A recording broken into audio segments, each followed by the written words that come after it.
So, andito tayo sa Valenzuela. Yes, Ayan, Plantaholic Garden. Yes, si Ma'am Sabana and si Marion.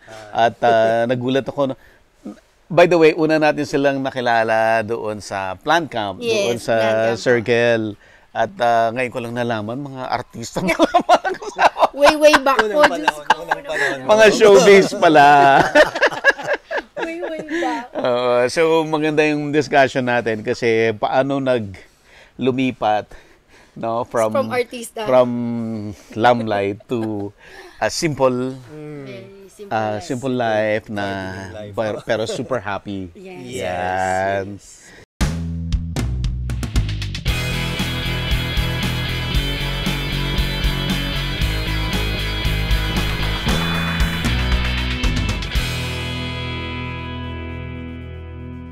Available na po ang agribusiness merch sa Shopee. Ang link nasa description box.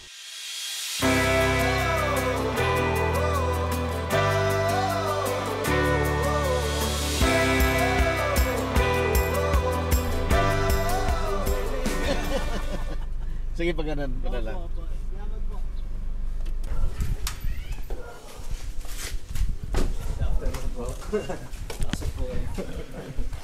Hello! Ay, nga, laki pala ng garden. Kamusta po? Hello. Ay, I'm Sophie. Hello. Pasok. Salamin. Merienda muna tayo. Agad? Grabe Oo, naman. Kasi sakto merienda eh. Tapos habang mainit pa po, tara po kayo. Wow, ganda na pa ng garden. Career. Paano marketing ninyo? Online po talaga kami. Online. Kahapon, kahapon ba? Isang araw nag-live selling po kami. Nag-live kayo. Opo, ang viewers ko po, I'm so blessed po na hindi po bumababa ng 150 every time. Facebook page? Opo, Facebook Ilan page. ang followers mo sa page? 27,000, 30,000. Quality audience din. Opo. Wala pong ano doon. Kasi po, we started before pandemic pa eh. 8 years ago. So, parang raw that yung mga organic or talaga very lahat. organic. Hindi po yung na ano lang because of pandemic. Parang na happy lang. Opo. Talagang mga raw yun. Nice. Ay, recommend ko i-try nyo muna yung water ko. Sparkling water. Talaga? Yes. Ayaw ko may tangki ako. Kasi nga, ano po kami, ano ba? Healthy. Mula nung pumunta po kami ng Europe. Oh. Kasi nag-live din po kami doon sa pinakamalaking greenhouse sa Italy. Pinakamalaki po talagang greenhouse sa Ng Italy. cactus and succulent. Yes, kakalas succulent. Eh, kaya lang ang water nila doon, ganito, sparkling water. May water lang po. Sarap, grabe. Ayun naman itong gagawin. Talaga? Oo, masarap na. Parang soft drinks, pero hindi. So, pwede mo bigyan ng, let's say, calamansi. Calamansi. Or, ano yung ginawa Lemon. nila? Or yung passion fruit. Opo. Tang lang nga. Nagagawa po nila sa merinda. Lasang yung mga nabibili na soft drinks sa mahal. Pero water lang po. Water lang po. Water lang po. Yung wait ang slow din namin. Alam niyo po sa soft drinks, di ba dalawa yan? Merong flavor lang at saka water. Yan po yun. Sarap, di ba? So, ano muna po tayo, merienda? Ano po tayo siya? Merienda muna po. Busog po ba kayo? Sige. Merienda na tayo. Si Mami ay naglilinis. Kasi alis kami tomorrow. Oo nga po eh. Saan po kayo pupunta doon? Thailand. Minsan sa Thailand. Canterbury, at saka Chiang Rai, at saka Chiang Mai. Boy, sino po mga pupunta niyo? Ilang months po kayo? 2 months. 2 weeks lang. 2 weeks. Ang tagal nga eh, tatagalan ako dun sa 2 weeks. Kasi po kami pagka pumunta kami doon, 1 month. Kasi importer po talaga kami ever since eh. 8 years na. Ito ba yung iniinom ko? Ano ba ito, Beshi? Ay. Plate. Chicken. Kaya sabi mo mainit talaga. Sobrang mainit, tingnan nyo naman. Oh. Kaya nga, lalo na Dilig po- kayo ng dilig everyday. Hindi po kasi cactus naman eh, kaya nila na hindi. So at least every 2 days or every other day, Beshi, lamig natin. plate para dito, oh. Pizza po, or... Grabe, heavy talaga. So, sorry, kala ko po eh. Isip ko na, sabi ko magmimerienda sila dito. Dapat magmerienda sila. Sakto-sakto. Kamusta? May nakanood dun sa Ang dami ano po, natin? ang dami. Kahit po, alam niyo po, may pumunta nung last show. Oh? Sabi, opo, may pumunta last day. Hinabol nila? Opo, sabi, I saw, ano yun sabi niya? Sabi, saw you out. no, hindi, may sinabi, yung madaldal na lady sa YouTube, that's why I came here. Ako daw yun. Ay, nandal ko na. Ay, ito po, plate. Ako kailangan kong magsipag kasi hindi... Pero pagka marami na, mga 10 million na yan. Aba, grabe. Ay! Baka lagi na ako nasa abroad. That's good. That's a good problem. 10 million viewers.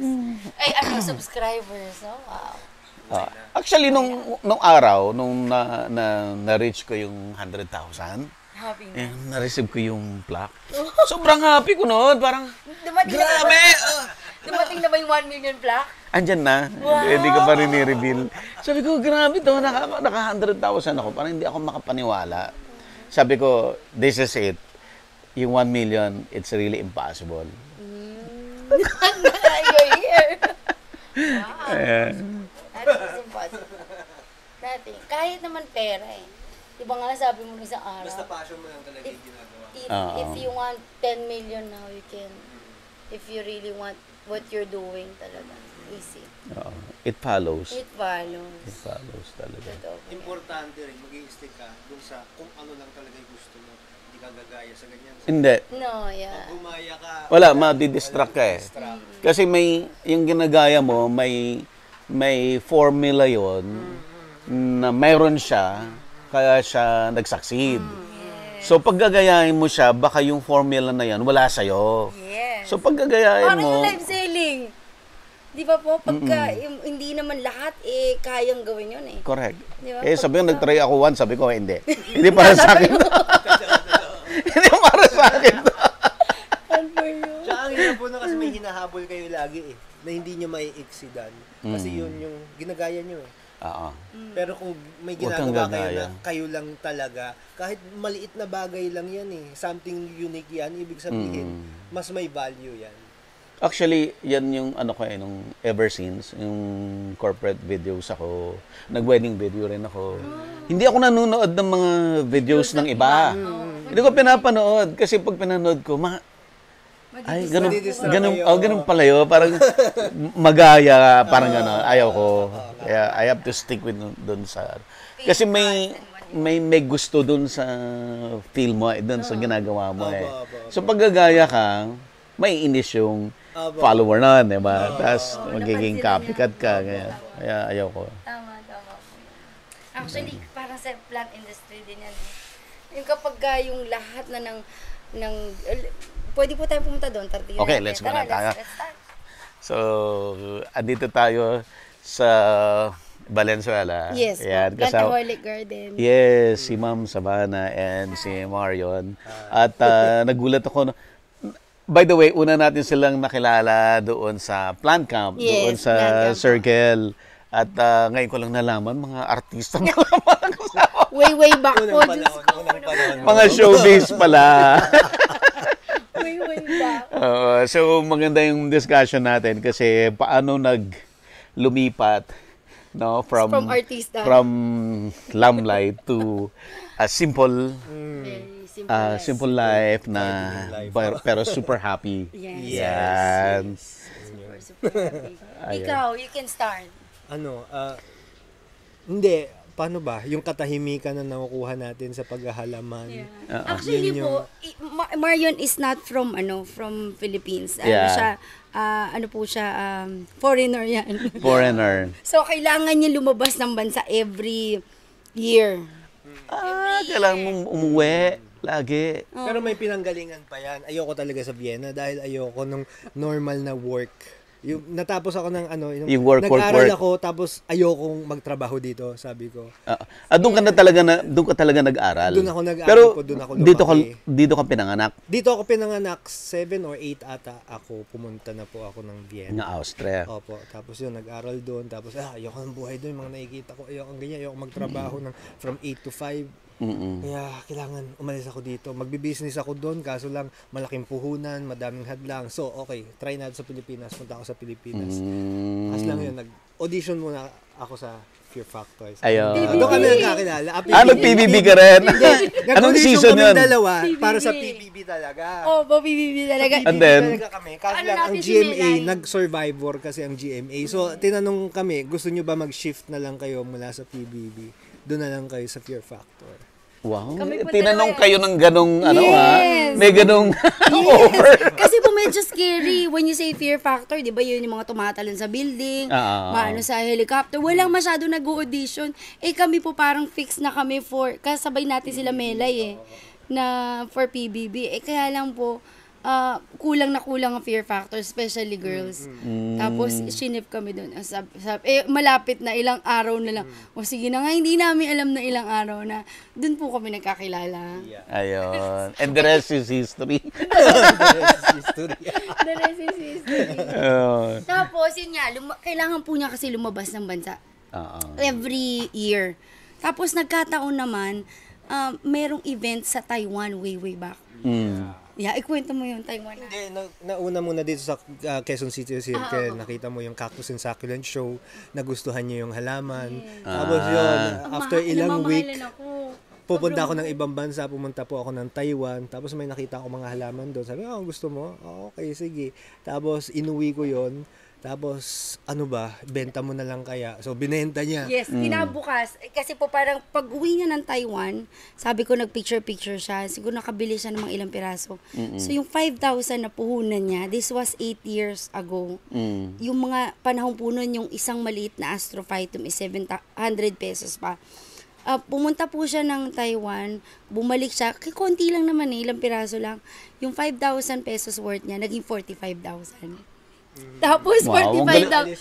Sabi ko, umalis ka. Kasi, ang pamasahe, sabihin mo na 15. So, meron pa siyang natitira pambili ng plants. Kasi, ang starting puhunan niya is 5,000 lang So, sabi ko, umalis ka. Pagkalis po niya, bumalik siya, yung 45,000 na ginamit niya kasama ng pamasahe at alaman, naging 150,000. Umalis ka ulit. And then yung 150,000 niya, ng pagka-uwi, nabenta ko din po agad yan. Naging 400,000. Tapos sumama na ako. Gaano kabilis nyo lang in-accumulate yung 400,000? Mabilis lang po yun. 1 month? 2 months? 1 month? Or 2 months. 1 or 2 months. Wow. Yes, kasi Kasi po dati walang may access talaga pong tao po sa Taiwan na nagbebenta dito sa Pilipinas ng cactus and succulent. Pa lang po yun, pag-umpisa pa lang po ng cactus and succulent yun. So, madami pa pong mga rare na halaman. Pag pinakita sa market, bago po sa market yun. So, kaya ang dami naming nakitang bago na in-offer namin sa market. Nawala pa po ang Pilipinas. So, yung alam niyo sometimes, pagka tumitingin po kami sa mga Benguet seller, natutuwa kami kasi yung mga halaman namin 8 years ago, nandun pa rin. Yung alam namin, sila na yung nagpadami, na nakikita namin, alam namin sa amin yung nanggaling. Sa amin yung nag-start. So, yung po yung, parang yung 8 years ago na nung mahalan pa ng mga halaman, hindi pa mahigpit. Dati nabibit-bit mo lang ng konti-konti. Ngayon, pag nagbit-bit ka, nasa ibang bansa ka, kukunin, mako-confiscate, ang dami pong papers. Pero, naghigpit yan ilang years, no? Mga 5 years na po ata naghihigpit sila. Pero kahit po ganun karami po, sabi na naka-accumulate po kami 400,000.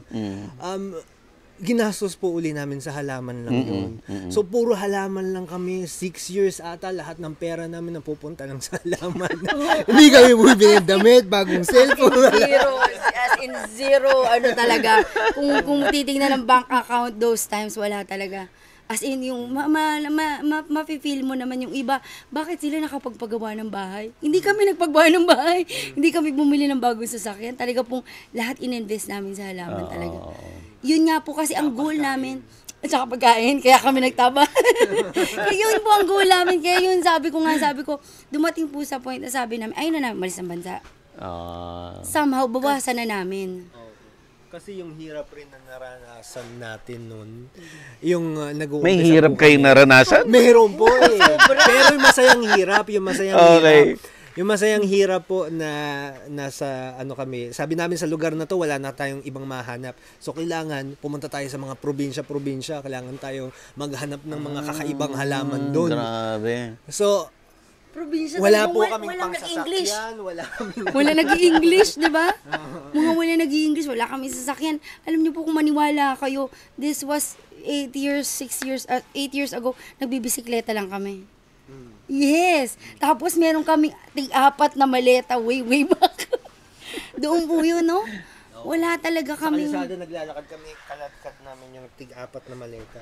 Malalaki po yun ha, 2 sa kanan, 2 sa kaliwa. Di ba, Ale? Tapos minsan sa train pa po, public train, yung masikip. Talagang parang busit na sa amin yung mga tao dahil hindi makadaan-daan. Pero sige lang. Kaya motivation mo, di ba, Ale? Itong binibitbit ko, kalahating milyon to. Totoo po. Yun, doon po talaga nag-start. Yung parang ano lang yun eh. Parang sakto na parang swerte. Swerte po talaga. Kasi nung time din na yun, hindi rin naman expected ni Mario na Hindi, naka-line up lahat. naka-line up lahat. Kasi po, nung time din na pumunta siya doon para mag-exit, yun din yung may cactus show. Oo. Eh, yun na din ang gusto kong malaman. Beses po sa ilang taon nagaganap yun, baka 3 times a year, pero nagkataon po na handun ako meron po. So, doon po namin kinuha yung mga contact namin, na pinuntahan nga po Nakuha namin, niyo nakahisa lahat. kung saan liblib. Tapos po, bukod po doon, nakakuha po kami ng ibang connection rin sa ibang bansa. Ganun rin po ginawa namin sa mga iba't ibang bansa, Indonesia, ganyan po. Ayan.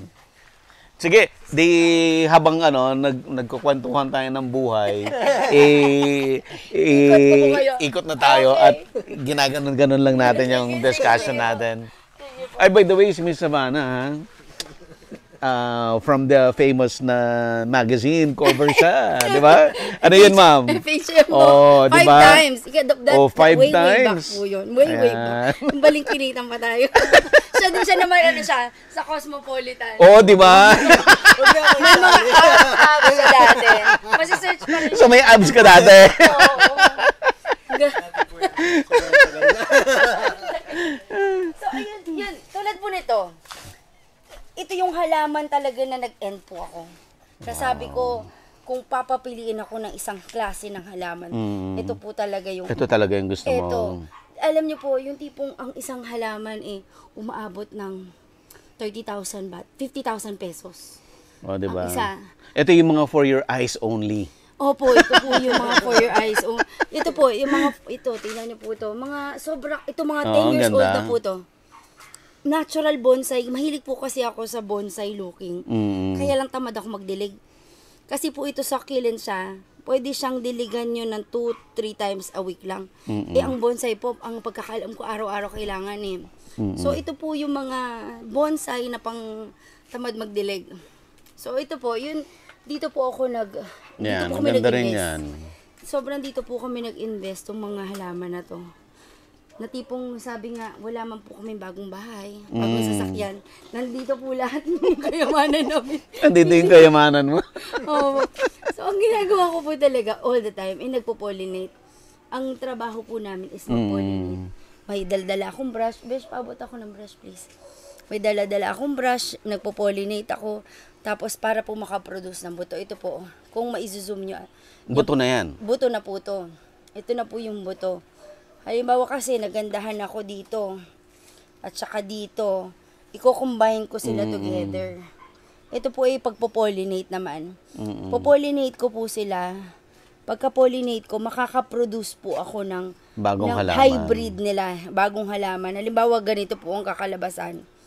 Walang medyo kamukha eh. Pero kunyari, ito na lang. Ito na lang. Medyo pabilog kasi ito eh. Ito po, bilog siya, bilog. Halimbawa, kinross ko sa green. Pwede pong ganito ang kakalabasan niya. Tapos from there, yung po yung gagawang ng buto.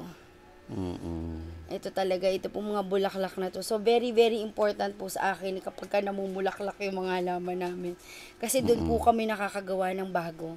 Always bago. At saka ang maganda pa sa kanya, hindi po siya kagaya ng ibang halaman. Kasi kung pupunta po kayo dito, By the way, yung pong kaya importante kay Ma'am Savannah yung buto kasi nga nag-hybridize siya. Pero may mga inputs na ginagamit na gawa naman ni Sir Mario. yes, mamaya Yan. So gagawa tayo ng specific na yes, episode mga for gawa that. po niya. Kaya po namumulaklak din ng mabuti yung mga halaman ko because of the fertilizer at gamot-gamot po. Mamaya naman yun. Yung tulad po nito, ito po isa sa pinaka-favorite ko na hybrid ko. Ito po yung marami nagtatanong, sabi ko kahit po bilhin sa akin to ng 150,000, 200,000, Hindi mo ibibigay. Kasi po sa sobrang dami po na pong nagawa, ito lang kaisa-isa na ganito ang itsura. Parang very unique po siya kung titignan niyo siya sa iba. Tingnan niyo po, Parang meron siyang parang guhit na kakaiba. Define yung niya. Opo, meron man siyang mga kahawig pero iba pa rin po siya. Oo. Ganda. Yeah, kung meron man po siyang kakaiba pa rin po siya. Ito talaga. So, ito po na gawa ko to, hindi naman po to yung parang gagawa ka, tas sure ka na maganda eh. Parang din po yan. Hindi natin alam kung anong ilalabas ng Diyos sa kanya, kung gaganda ba siya or Yun, ito po yun. Ito po yung isa sa pinakamaganda ko po nagawa. Pero this one is, mga 8 months na po to. Wow. Ang maganda lang po dito, pag 1 year na siya, magkakabulaklak na siya. So, po pwede nyo na naman siyang gamitin as hybrid mo. Makikita mo na kaagad yung next generation niya in a very short time. 8 months to 1 year, magbubulaklak na po siya. Yun yung kagandahan. So, sa let's say, for Francois example, ma'am, gusto mo, pag nagpabulaklak ka, gusto mo ganito ang itsura nung lalabas. Opo. Kagaya niya. Opo. Paano mo gagawin yon? Ito po, actually, kahit hindi po ito namumulaklak po, pwede nyo po itong gumawa ng ganito din. Cuttings. Kahit po dahon po pwede ito. Itong maganda sa halaman na to, I see. pwede siyang cuttings, pwede siyang dahon. Mamaya, pwede ko din po ituro, ngayon po, pwede ko po ituro kung paano to ginagawa as propagation as dahon. Kasi marami din po kami propagation dyan ng dahon eh. Pakita mga beshi. I-separate natin yung sige propagation. Po. Propagation ng dahon. This is Euphorbia Francoisi po, by the way. So, ito pong halaman na to. Ito na ata ito po sa tagal ko na po naghahalaman. Feeling ko, sa lahat po ng halaman. Feeling ko na sa buong mundo, ito na po ata yung kakaiba, puro iba-ibang kulay, iba-ibang shape. Hindi po kasi, di ba, usually mga halaman, tulad po nung gym na yung puro bilog lang. Ito po, iba-iba talaga. Shape, kulay, size, meron po mga wide leaf, may mga miniature. So, ito po para sa akin yung pinaka-diverse, yung lahat po pwedeng maggawa. Para kang pintor sa sarili mong halaman. Question po, so ang family nito ay? Euphorbia po. Euphorbia. Yes. Euphorbia is not a cactus. It is a succulent po. Succulent, yes. Grabe. Yes. Ito po, isa po sa nakita lang po, miniature. Sobrang liit. Sobrang liit po niya, pero grabe po yung details niya. Alam niyo po yung mga maple tree, ayan po, para siyang maple leaf. Yan po ang maple leaf na tinatawag. I see. So, kahit, po to kaidaran niya na to. Teka, papakita ko po yung kaedad niya. Ito. Teka, hahanap tayo na medyo hawig ng konti. Ito na lang. Ito po, magkaedad yan. Ang ganda rin yan. Opo, magkaedad po yan. Pero sobrang hili ko po sa mga miniature. Kaya, inaano ko po yung tinatry ko yung best ko na mas gumawa pa ng mga maliliit. Hindi ba, the more na mas maliit, mas mahirap alagaan? Mahirap po sa mata dahil magpo-pollinate ka sa mga maliliit na bulaklak. Pero po, the more na smaller siya, mas kakaiba. Kasi po, very typical na po yung mga ganitong size eh. Ito, madali po itong lumaki. Pero for some reason, lalo na po sa mga kondo, yung mga maliliit lang ang space. Imagine nyo po, pwede itong tumagal ng 8 years, pero ganito pa rin ang size. So, yun, para po sa akin, gusto ko yung mga maliliit na halaman. Pwede mo bang iterrarium yung mga yan? Pwede po siguro, pero talagang madalang ang pagdidilig. Pero medyo may kahirapan po talaga ang pagka-terrarium kasi sobrang may Moist. humid eh. Sobrang Yung- may humid siya. Wow, ang dami. Tulad po nito. Ito nabili ko po ito na Ay, 20,000 ganda. baht. 20,000 baht. Meron na po ako mga next generation yung dyan na po galing yung mga ito po, itong mga to, yung mga yan. Iba rin itsura nila. Opo, ito tulad po nito ah. Mga anak na po niya to. Mga anak na po niya to. Kinros ko po ng iba-iba. Ito din po anak na rin niya to. Ibang-iba, no? Iba-iba po. So, bawat bulaklak niya, sinisigurado ko na ipollinate siya sa iba't iba para makikita ko yung magiging anak niya. Yung design po niya. Kita niyo, nakuha niya yung parang design nito. Pero kung titingnan niyo, may guhit to sa gilid na pula. So, yung pinanggalingan po nito, merong guhit sa pula. Yung nanay or tatay niya. Oh, I see.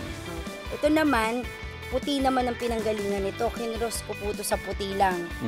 So, nawala po yung pinakaguhit-guhit niya. Pero kung titignan nyo, parang meron sila ng similar na shape. Yun. Ito po.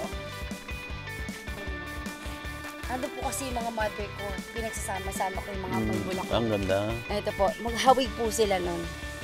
At parang isang direction lang yung leaves niya. Opo, para siyang yung Sweep. sa sweep na sa bonsai, yung hinanginan. Ganda. Yan po. Pero ang laki din po ng codex niyan. Kapag ka nirepat ko, mamaya pwede po natin itong iripat. Oo. Para maganda po makita din yung Mag-demo design. tayo. Opo, Yeah. mag-demo tayo ng i-repat. So, dalawa na, no? Propagation, repotting. Propagation, leaf propagation, tsaka repotting. Ayan po. Pollination, pwede rin po. Ayan, pollination. Pollination. Pwede po tayo pumunta ng pollination. Available na po ang Agribusiness merch sa Shopee. Ang link nasa description box. Agribusiness, how it works. Instruct, inspire, succeed.